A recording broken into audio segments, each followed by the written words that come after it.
What I'd like to do this afternoon is sort of wrap up a few things about asceticism by focusing on my understanding of the cross and what it means to take up our cross, and how the practice of asceticism is prayer turned inside out, which I'll explain, and then allow that to move us into the 5th chapter, which is about the prayer as an embodied reality. So let me begin with just a little bit of a reading starting on page 116 for those of you who would like to follow that. I'll read a few lines and then jump around just to sort of make the point without belaboring it. So at the bottom of 116, the cross is an enigma. To gaze upon it is to see terror and beauty reconciled. Not a beauty born of appearances or facades, but a beauty turned inside out in kenotic love, right? This is the love of God poured out.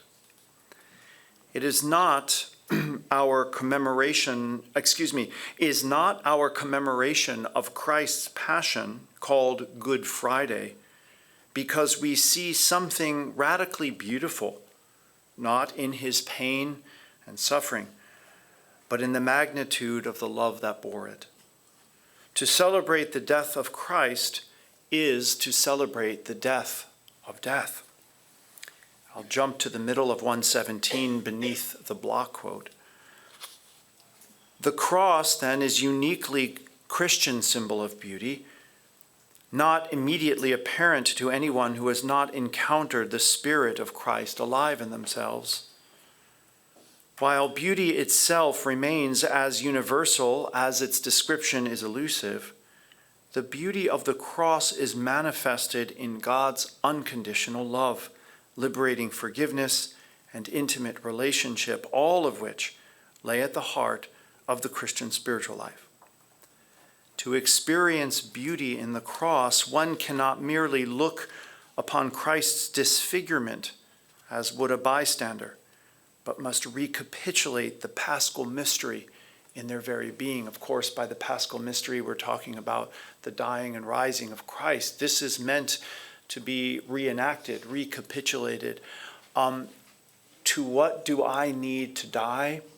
Through an outpouring of God's love, in order that a new resurrection may happen in this moment, in that relationship, in this circumstance. The paschal mystery is meant to remain alive and well within us. Continuing then, the cross becomes the posture of the contemplative in the world, arms outstretched, naked and vulnerable, dying to oneself in order that love might reign, not through triumph over the world, but in self-sacrificial defeat, not in human strength, but divine weakness. And thus, with Christ crucified, the ascetic does not retaliate against evil, but absorbs it in love, and thereby renders evil and death impotent. I then talk about the cross really as the intersection, which you'll see there at the bottom of the page, these intersecting beams that hold all things. The beauty of the gospel is the beauty of the cross that makes us whole. Like its intersecting beams, all things are united at its center, where the incarnate one hangs crucified between heaven and earth. Here we see not a punitive God of justice exacting a human sacrifice, but a kenotic God of love, pouring out the divine life so as to reconcile all things to himself. So I'll pause there just to say a few words to sort of unpack that. The cross does really confront us, both then and now, with an enigma. That is, how does this become an act of God's power when, by all worldly standards, it is the complete and radical failure of Jesus' life and mission and ministry? And I'll talk about that at the end of the last chapter a bit. But it's important that we understand the power of God's impotence on the cross. This is key because it is something we are asked to emulate in the contemplative life, a self-emptying, right? of needs, wants, desires, revenge, even sometimes justice for the sake of love to prevail. And that is not easy to do. Right? It requires self-sacrifice. I was saying earlier, I can't remember if it was with the group or in private, forgiveness is the fragrance of the flower when crushed underfoot. This is what the cross represents, the way in which Isaiah talks about the suffering Messiah in such beautiful, poetic, but devastating terms, disfigured, yet he was bruised for our transgressions. Yes, you probably know this text. There is something beautiful about the way in which Jesus is not to be seen as a man on whom God pours out his wrath to free the rest of us from a just desert. I mean, if you think about it, when many of the theologies of the cross are problematic because essentially if you owe me $100 and somebody else pays that in your stead, I still have my $100. Where essentially is your sacrifice in that? You see, it's more where what we're really looking at is the Trinitarian nature of relationship, where all of the nature of God, Father, Son, Spirit, all the essence of God is wrapped up and involved, if you want to say, in redemption as much as creation. So this posture of vulnerability must ultimately be our posture before the world. When the church becomes fortress, when we feel we have something to protect, we start to turn away from the real radicalism of what the gospel is calling us to, that real radical vulnerability. If you look with me on page 19, just one more paragraph for the moment before I sort of walk my way through the various ways in which I see us potentially putting asceticism into practice. Under the beginning section there on asceticism and discipleship. Christian ascesis, that is the practice of asceticism, we're on page 119, middle of the page, just under the subheading. Christian ascesis is inseparable from social engagement, and here we're going to see that shift from the interior practice to justice. Inseparable from social engagement, discipleship, and virtue. Asceticism is prayer turned inside out. It is a loving attention to one's oppressive patterns and compulsions in order to love others with radical freedom. And there's that Ruth Burroughs quote, the Carmelite nun, who says, what are your petty invented practices of asceticism if they're not really leading you to the love of neighbor? It's the practices that are imposed upon us that matter most, not the ones we choose. See, that's what we're called to. It is attentiveness to the impact of one's actions in order to be part of the solution to social ills rather than a contributor to the problem. It is a willingness to keep vigil with those who suffer, that we might embody the beauty of God's love in a broken and violent world. So I go on to talk about a number of things which I've already hinted at and would like to move us into something that's really pragmatic so we don't keep it up here in the realm of theoretical theology. But on page 127, and I'm not going to read, but you'll see the final three sections of this book, just try to give anecdotal examples of what practices of asceticism for those of us in the world, what that might look like. And the first one is what it means to love other people, right? Asceticism as personal love toward those around us in our midst, whether that's neighbor, family, friend, coworkers, those with whom we are in connection. Jean-Paul Sartre in his play Exit has that now famous line, hell is other people, which I'd like for us to rethink as asceticism is other people. Other people are not our condemnation, but invitations to practice the love of God in the world. And so there is a certain giftedness that problematic neighbor, that annoying coworker gifts to us. It's an opportunity to practice, to let go of reactivity and our own prejudices against them, and to learn what it means to love. And this is why Ruth Burroughs insists that it is indeed those practices that are thrust upon us, those relationships, particularly between family members. I remember somebody was talking about their parents and how irritating they found them, and said to me something to the effect, nobody knows how to push your buttons like the people who created them. So we can see that in these interactive relationships, how, or as one friend defined marriage as a perpetual state of low-grade irritation.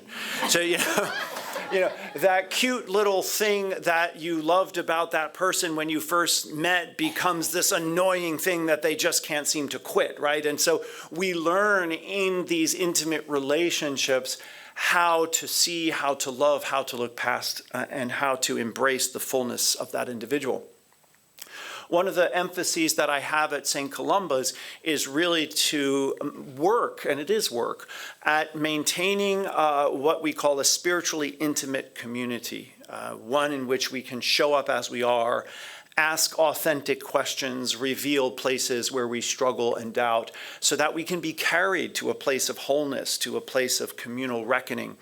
And one of the things I realized is, and as I repeat consistently to my congregation, every light casts a shadow.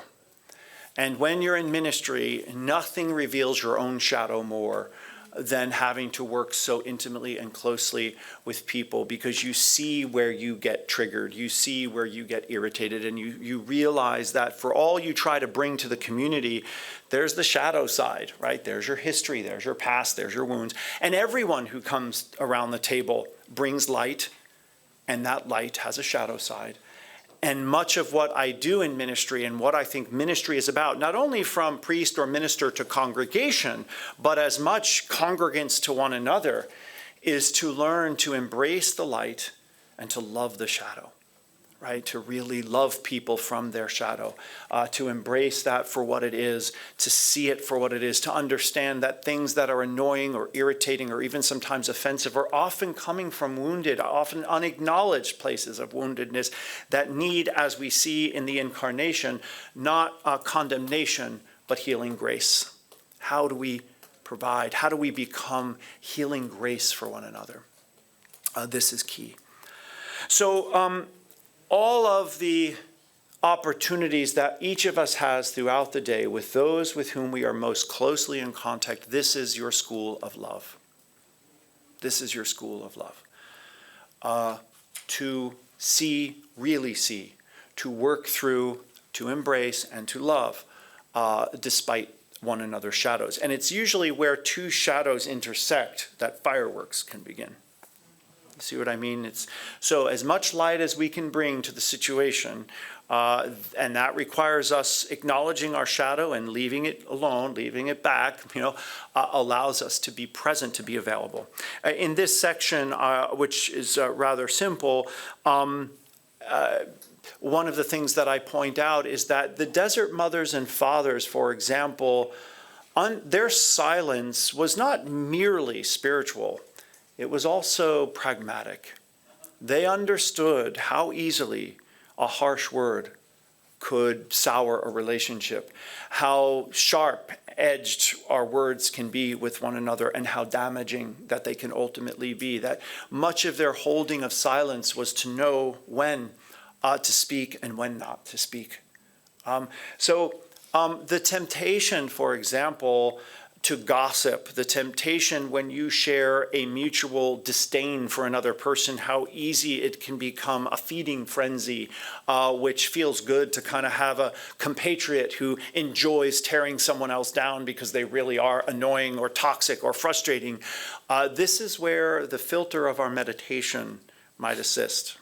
Like that cigarette on the train. Maybe we shouldn't be saying grace if we shouldn't be smoking in the first place. So maybe if I can't say that thing to the person's face, maybe I shouldn't say it at all. As we choose our words, ask ourselves, is this something I could say in front of that individual?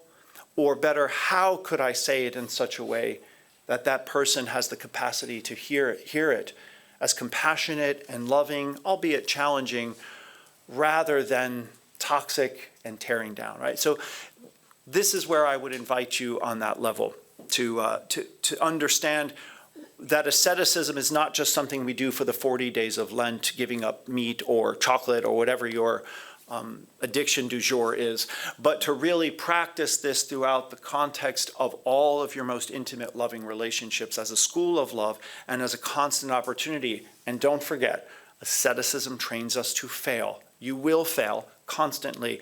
And that is where we open ourselves to the grace of God and say, there I go again. But the key is acknowledging that. The key is recognizing, I do that thing. I tear that person down. I so easily fall into this gossip. But making yourself aware of it is the first act of asceticism to help ameliorate that. Pray through it. Come back to your prayer word. Come back to your meditation. However, point 2, there are times, when Jesus says love your neighbors, what he essentially means by that in his context is essentially love everyone. There is no boundary to the way in which we are called to love. I'll speak more about that momentarily. But what does it mean to love someone you've never met? What does it mean, I always say to love someone in Utah. I've never met anybody in Utah. Was anybody from Utah here? Okay, still, I don't know anybody in Utah. Okay, so what does it mean for me to love people in Utah? Or anywhere for that matter, that I don't even know they exist. And this brings us to this second way in which I talk about a kind of, this is just anecdotal. One shouldn't think of this as a limited sense, but a pragmatic way. I call this traffic light asceticism because we all know that green means go and yellow means go faster. I have absolved you all for, okay, now, so now I use this as a pragmatic example, but you can come up with your own and apply it. We stop at traffic lights typically because we would rather do that than get a ticket, even though those are pretty close sometimes for me. Maybe I'll risk it this time, right? So we stop at lights because there is a law that requires us to do so. How often, when we are approaching that intersection, do we feel the temptation for yellow to mean go faster? And the invitation here is to stop. The invitation here is to say, okay, these rules have a purpose, and the purpose is safety, right? Careening down the road at 60 miles an hour in a 2-ton hunk of metal is a dangerous thing. It can be, as we all know too well, an incredibly dangerous thing. So what if in my practice I see yellow as an invitation to slow down? And as I arrive at the intersection, allow my vehicle to become my hermitage. And for the moment, even just for the moment, offer, for me it's the Jesus prayer, offer your prayer for all those who are crossing the intersection, all those who are walking in the zebra paths, the footpaths. All of this becomes an opportunity not only to pray, but to pray for. May they arrive safely. May their journey be uneventful. May their day be joyful. And just use it as an opportunity not to see other people as just obstacles who are in your way, but people who are trying to do exactly what you're doing. Make a living, attend to their families, go to work, whatever that is. There's a bumper sticker I saw once that said, to everybody else, you're the traffic. I thought, yeah, that's actually true. We think like everybody else is traffic, but we're the traffic to everybody else. So how do we reconceive that need to press through, which really is about, look, if I'm late to work, that's on me. And I shouldn't be pushing the danger of that onto a whole bunch of people who are simply trying to do what they do every day, to get to work, to feed their families, and so on. So I would like to suggest that for the Christian, social justice is the your personal love extended to the stranger. It's the way in which we try to create a world in which all children have access to good food and education and health care. It's a world in which we help people who are ill, in which we provide a safety structure for people to thrive, to be the best that they can be. That justice is born not of the equality of scales, but it's born of a love for all. And how do I help to create a world in which all have the freedom and the privilege to mature and to become the best that they can? That's what I think of as traffic light asceticism. And how you apply that then is to see in small actions, even stopping because the light is yellow, small actions in which we begin to see how can I in this moment contribute to a safer world, a more loving world, a kinder world. Okay.